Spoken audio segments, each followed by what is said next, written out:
জানো, একটা রিলেশনশিপের মেন ইম্পর্ট্যান্ট কী বলো তো? নিজেদের মধ্যে আন্ডারস্ট্যান্ডিং।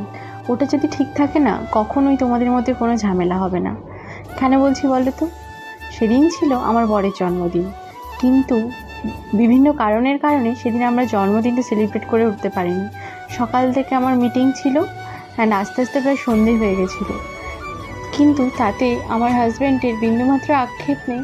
হ্যাঁ, কেন জানো তো? ও জানে যে আমার বউ একটা ইমার্জেন্সি ডিউটি করে, তো সেক্ষেত্রে আমরা সেদিন জন্মদিনটা সেলিব্রেট করতে পারিনি। কিন্তু তাতে আর কি, জন্মদিন করব না, বরের জন্মদিন বলে কথা। তারপরের দিন মানে রবিবারই সকাল থেকে আমি ওর জন্য যা যা প্ল্যান করেছিলাম করব বলে, সকাল থেকে আমি ওর জন্য নিজের হাতে সব কিছু রান্না করেছিলাম। হ্যাঁ, রাত্রেবেলা নিজেরাই বার্থডে সেলিব্রেট করেছিলাম। অ্যান্ড যাকে ছাড়া এগুলো অসম্পূর্ণ ছিল সে হলো আমার বোন, যে আমাকে ডেকোরেশন থেকে রান্নায় সব কিছুতেই হেল্প করেছে। আজ তাহলে আসি, দেখা হচ্ছে কাল।